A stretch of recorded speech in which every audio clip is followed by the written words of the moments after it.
नमस्कार, आप देख रहे हैं इंडियन टीवी न्यूज और मैं हूं विदुषी। टीआई की गैर मौजूदगी में एफआईआर दर्ज कराने आए युवक ने एएसआई लखनलाल यादव पर लगाए गए आरोप 5000 देने के बाद लिखी गई मेरी एफआईआर।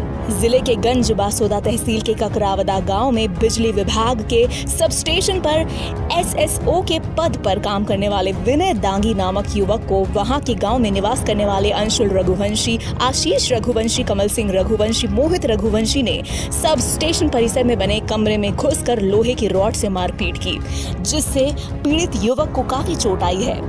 यहाँ आपको बताते हैं कि फीडर पर फॉल्ट आ जाने के कारण लाइट बंद होने से उपरोक्त युवकों ने सब स्टेशन पर एएसओ के पद पर काम करने वाले विनय दांगी को जान से मारने का प्रयास किया। पीड़ित ने बताया कि दबंग लोगों के द्वारा फोन करके मेरे ही खिलाफ थाने में रिपोर्ट लिखी गई। मेरी रिपोर्ट लिखी ही नहीं जा रही थी। फिर विद्युत विभाग ने लेटर लिखकर एवं मेरा मेडिकल कराने के बाद 5000 रुपए देने के बाद मेरी एफआईआर लिखी गई। रिश्वत लेकर एफआईआर करने के विषय में सिटी थाना प्रभारी सुमी देसाई से बात की तो उन्होंने कहा कि मैं रुपए लेकर एफआईआर करने की जांच करती हूं।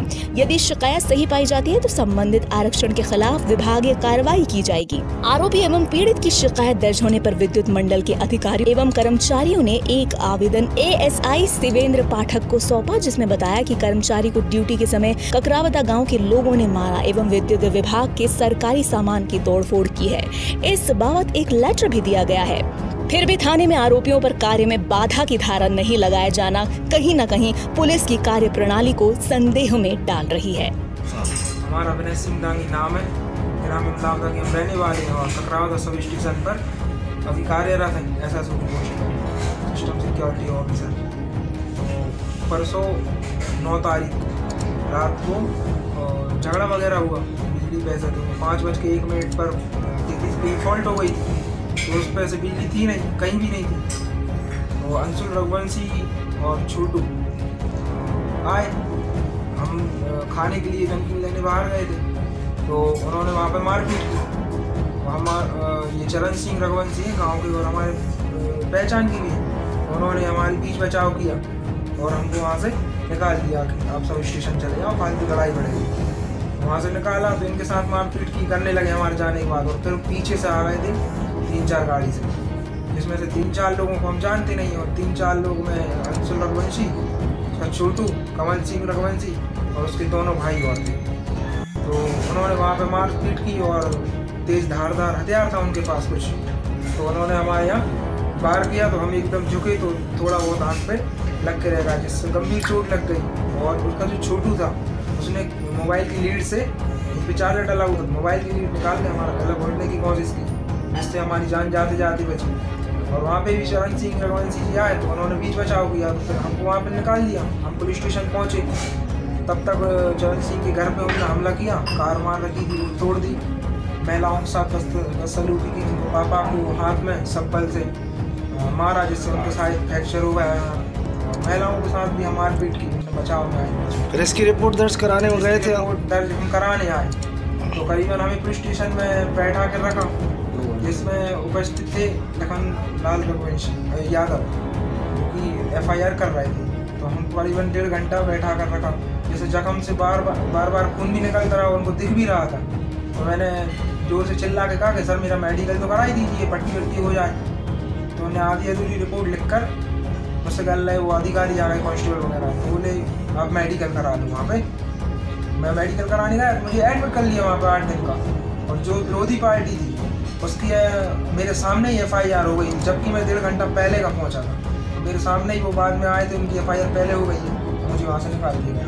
मैं पहुँचा 10 बजे, तो मुझसे कहने लगे कि रात में तुम भग गए थे, फलाना उनका कुछ भी। तो 5 बजे से लेकर 10 बजे से लेकर सुबह शाम को 5 बजे तक, 5:30 बजे हमारी रिपोर्ट लिखाई, और वो भी तब लिखाई जब उनको पैसे दिए। और हमें ऐसे सूत्रों से मतलब सुनने में आया था कि सामने वाली पार्टी ने उनको पैसे वगैरह दिए, इससे वो हमारा काम नहीं कर रहे। तो हमने सोचा हम भी दे दें, कम से कम रिपोर्ट तो लिखा है।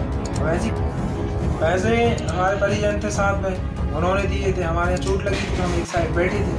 5000 रुपये का उन्होंने लिया है, और विरोधी पार्टी की तो पहले ही हो चुकी थी, जिसमें से उन्होंने झूठी लगवाई। ये तो बताओ किसने लिए? लखनलाल यादव जी, उन्होंने दिए। लखनलाल यादव जो हेड कांस्टेबल है। और वो क्या है कि रात को FIR लिखी थी और उनको TI मैम ने भी डांटा था कि आपने ऐसे कैसे FIR लिख ली, आपको बताना चाहिए था। उन्होंने बिना TI मैम को बताए हुए उनको FIR कर दी थी मन से। हम SP ऑफिस जाएंगे और ऊपर तक जाएंगे, हमको न्याय चाहिए और कुछ मतलब नहीं है ना। हमारी किसी से आपसी दुश्मनी है कि हम किसी को बुरा करें, हमें न्याय मिल जाए बस। और कब कानून की व्यवस्था का सुधार हो ताकि ऐसे मामले आगे ना हो।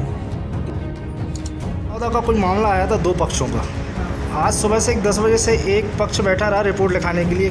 किस वजह से FIR दर्ज नहीं की जा रही थी? रात में जो आज सुबह आया था उसके खिलाफ 324 की टाइमिंग हुई थी, तलवार मारी थी इन लोगों ने। और जो आज आया था उसका कल रात में मेडिकल कराया था, लेकिन वो किसी कारण से चला गया था। फिर आज आया है तो उसकी तरफ से FIR की है 452, 294, 323, 506, 34 IPC दोनों तरफ से क्रॉस फायरिंग मैडम रात में हुई है और एक की आज हुई है। देखने में आ रहा है एक पक्ष ने ये गंभीर आरोप लगाए हैं सिटी थाना पुलिस के एक हेड कांस्टेबल पर कि 5000 रुपये देकर रिश्वत मैंने FIR दर्ज की है। अगर ऐसी कोई बात है तो मैं अभी संज्ञान में लेके जांच करूंगी और अगर सही पाई गई। इसी तरह की देश दुनिया के साथ अपने आसपास की हर खबर और खबर के असर को जानने के लिए देखते रहिए इंडियन TV न्यूज और हमारे चैनल को सब्सक्राइब जरूर कीजिए और हमारी हर खबर को शेयर जरूर कीजिए। मिलते हैं अगली खबर के साथ।